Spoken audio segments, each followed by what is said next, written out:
Praise the Lord. Welcome to pray with Samuel. அநேக இடங்கள்ல அற்புதம் நடப்பதற்கு முன்பாக கர்த்தர் சொன்ன வார்த்தைகள் என்னன்னா, உன் படுக்கையை எடுத்துக்கொண்டு நட. சுகமாக்கப்பட்டவர்களுடைய வாழ்க்கையில கர்த்தருடைய சித்தம் நிறைவேறும்படி இந்த காரியங்கள் நடந்துச்சு. அவங்க தங்களோட படுக்கையில கட்டப்பட்டவர்களாக இருந்து வேதனையை அனுபவிச்சு கொண்டிருந்தாங்க. இன்னைக்கு நம்மளுடைய வாழ்க்கையில நாம இப்படிப்பட்ட வேதனையை அனுபவிக்கல, ஆனா நம்ம லைஃப்லயும் இப்படிப்பட்ட சில படுக்கை காணப்படுது. அதெல்லாம் என்னன்னு தொடர்ந்து ஒவ்வொரு நாளும் நாம பார்க்க போறோம். பார்த்து ஜெபிக்க மறந்துடாதீங்க. கர்த்தர் உங்க வாழ்க்கையிலையும் அற்புதங்கள் செய்வார். சரி, இன்னைக்கு நாம பார்க்க போகிற காரியம் என்னன்னா, தி பெட் ஆஃப் கம்ஃபர்ட், ஆறுதலின் படுக்கை, சொகுசான படுக்கைன்னு கூட சொல்லலாம். யோவான் 5ஆம் அதிகாரம் 8ஆம் வசனத்துல நாம வாசிக்கிறோம், இயேசு அவனை நோக்கி, எழுந்திரு, உன் படுக்கையை எடுத்துக்கொண்டு நட என்றார். நம்ம எல்லாருக்கும் தெரிஞ்ச ஒரு சம்பவம் தான். ஒருத்தர் நகர கூட முடியாம பல வருஷமா வியாதியின் படுக்கையில இருக்கிறாரு. குளத்துக்கு போகணும்னு எஃபர்ட் எடுப்பாரு. ஆனா அவர் முந்திட்டு வேற யாராவது போனதும் திரும்ப தன் படுக்கைக்கே வந்துருவாரு. அவனோட இயலாமையில இந்த படுக்கை ஒரு நல்ல கம்ஃபர்டான பிளேஸா அவர் தேர்ந்தெடுத்துட்டாரு. சரி, இது ஏதோ கொஞ்சம் ஆறுதலா இருக்கே அப்படின்னு அவருக்கு 38 வருடங்கள் அப்படியே போயிருச்சு. பிராக்டிகலி ஸ்பீக்கிங், கொஞ்சம் கொஞ்சமா குளத்தை நோக்கி நகர்ந்து போயிருந்தா கூட சில மாதங்கள்ல குளத்துல விழுந்து சுகமாகி இருக்கலாம். ஆனா இல்ல, அவர் ஈக்குவலா எஃபர்ட்ஸ் எடுத்தது திரும்பவும் தன் படுக்கைக்கு வரணுங்கிறது தான். இயேசு அவரை பார்த்து, நீ அங்கே சுகமா இருப்பா, நான் உன்னை குணப்படுத்துறேன், நீ வசதியா அங்கே படுத்துக்கோன்னு சொல்லல. இந்த படுக்கையை விட்டு மேலே எழுந்துரு அப்படின்னு சொன்னாரு.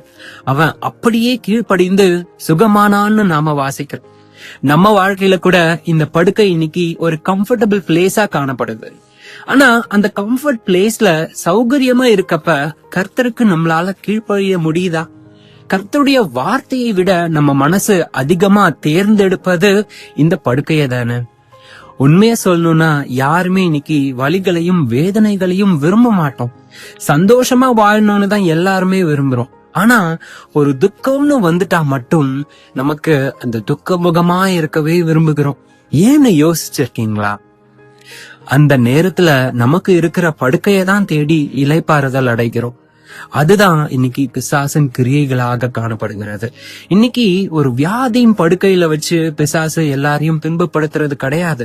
அவனோட குறிக்கோள் ஒன்னே ஒண்ணுதான், கர்த்தருடைய திட்டத்திலிருந்து, கர்த்தருடைய வார்த்தையிலிருந்து உங்களை திசை திருப்பி நாட்களை கடத்தி கொண்டு போக வேண்டும் என்பது மட்டும்தான். இந்த படுக்கை நான் சொல்றது வெறும் படுக்கிற பெட் இல்ல. ஆவிக்குரிய வாழ்க்கை தடுக்கிற சில காரியங்களாக இருக்கலாம், இல்ல சில நண்பர்களாக இருக்கலாம், இல்ல சில உறவுகளாக இருக்கலாம், இல்ல சில வேலைகளாக இருக்கலாம், இல்லனா சில பொருட்களாக கூட இருக்கலாம். கர்த்தருக்கு பிரியமில்லாத கர்த்தருடைய வார்த்தையை தேட விடாம, கர்த்தர் எந்த நோக்கத்திற்காக சில காரியங்களை உங்க வாழ்க்கையில செய்திருக்கிறார் அப்படின்னு பார்க்க விடாம, உங்களுக்காக இருக்க அடுத்த திட்டம் என்னன்னு தேட விடாம, கர்த்தர் உங்க வாழ்க்கையில வைத்திருக்கிற ஆசீர்வாதங்களை சுதந்திரித்துக் கொள்ள விடாம எந்த ஒரு காரியம் காணப்படுதோ அதுதான் இன்னைக்கு அந்த பெட் ஆஃப் கம்ஃபர்ட். ஒரு பொய்யான கம்ஃபர்ட்ட வருஷ கணக்கா கொடுக்கறது தான் பிசாசனுடைய திட்டம். துக்கமுகமாய் இருக்க விரும்பி கம்ஃபர்டான படுக்கையில இன்னைக்கு எத்தனை பேர் நாட்களை கடத்தி கொண்டு இருக்கிறீங்க. தங்கள் ஆசீர்வாதங்களை தொலைச்சவர்களாக இருக்கிறீங்க.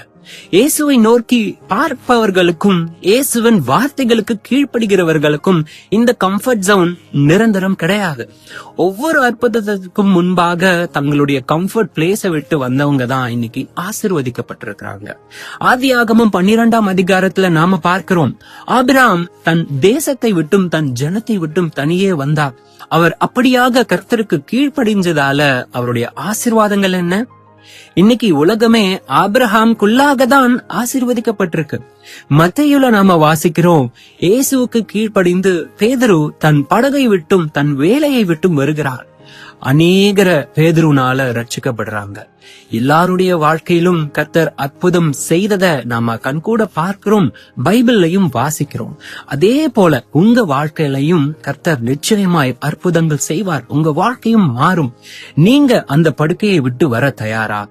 அப்படின்னா கர்த்தர் உங்களை பார்த்து சொல்லுகிற வார்த்தை, எழுந்திரு, எழுந்திரு, உன் படுக்கையை எடுத்துக்கொண்டு நட. எந்த படுக்கை இம்மட்டும் உன் துக்கத்தை பார்த்துச்சோ, எந்த படுக்கை உன் அழுகையை மட்டும் பார்த்துச்சோ, எந்த படுக்கை உன் தோல்விகளை மட்டும் பார்த்ததோ, எந்த படுக்கை உன் ஆசீர்வாதத்திற்கு தடையாக இருந்ததோ, அதே படுக்கையை கர்த்தர் உன் கையில ஒரு சாட்சியின் படுக்கையாக மாற்றுவார். விசுவாசிக்கிறீங்களா? உன்னை சுமந்த படுக்கைய இனி நீ உன் அற்புத வாழ்க்கையின் சாட்சிக்காக சுமக்க போற. விசுவாசிக்கிறீங்களா? இயேசுவின் இடத்துல திரும்பும் பொழுது, அவருடைய வார்த்தைகளை விசுவாசிக்கும் பொழுது நிச்சயமாய் கர்த்தர் உங்க படுக்கையையும் திருப்புவார். ஜெபிக்கலாமா? விசுவாசத்தோட என்னோடு கூட சேர்ந்து ஜெபிங்க. பிதாவே, இந்த வேலைக்காக நன்றி. நீர் பாராட்டின இந்த கிருபைக்காக நன்றி ஆண்டவரே. அப்பா, நீர் பேசின இந்த வார்த்தைகளுக்காக நன்றி. கேட்ட ஒவ்வொருவருக்கும் அது ஆசீர்வாதமாய் இருக்க வேண்டும் என்று நான் ஜெபிக்கின்றேன். இந்த வேளையிலும் கர்த்தாவே, அந்த ஒரு பெட் ஆஃப் கம்ஃபர்ட்ல கட்டப்பட்டவர்களாய், பிசாசின் பிடியில சிக்கி கொண்டவர்களாய் இருக்கின்ற ஒவ்வொருவரையும் உம்முடைய கரத்துல கொடுக்கின்ற ஆண்டவரே. அப்பா, அந்த படுக்கையில உம்முடைய வார்த்தைகளை தொலைத்த ஜனம் எத்தனையோ பேர் இருக்கிறார்கள் ஆண்டவரே. இழந்து போன ஆசீர்வாதங்களை எத்தனையோ பேர் தவித்துக் கொண்டு இருக்கிறார்கள் ஆண்டவரே. இந்த வேளையில நீர் சொன்ன இந்த வார்த்தை, எழுந்து உன் படுக்கையை விட்டு நட, ஒவ்வொருவருடைய இருதயத்திலும் இன்றைக்கு கிரியை செய்யட்டும் ஆண்டவரே. அப்பா, எங்களுடைய பொய்யான கம்ஃபர்ட்ல நாங்கள் சிக்கிக் கொள்ளாதபடிக்கு, பிசாசினால நாங்கள் ஒன்றிக்காதபடிக்கு என் தேவன் தாமே இந்த வேளையில ஒவ்வொருவருடைய இருதயத்திற்குள்ளாகவும் கிரியை செய்வீராக. ஒவ்வொருடைய வாழ்க்கையும் நீர் மாற்றும்படிக்கா இந்த வேளையில நான் ஜெபிக்கின்றேன். இழந்து போன யாவற்றையும் மீண்டுமாய் திருப்பி தருகிற தேவன் நீர் ஆண்டவரே. அப்படியாகவே கேட்கிற ஒவ்வொருவரையும் விசுவாசத்துல பலப்படுத்துங்க, ஆசீர்வதிங்க. இயேசுவின் நாமத்தினால ஜெபிக்கின்றோம் எங்கள் ஜீவனுள்ள நல்ல பிதாவே. ஆமென். God bless you.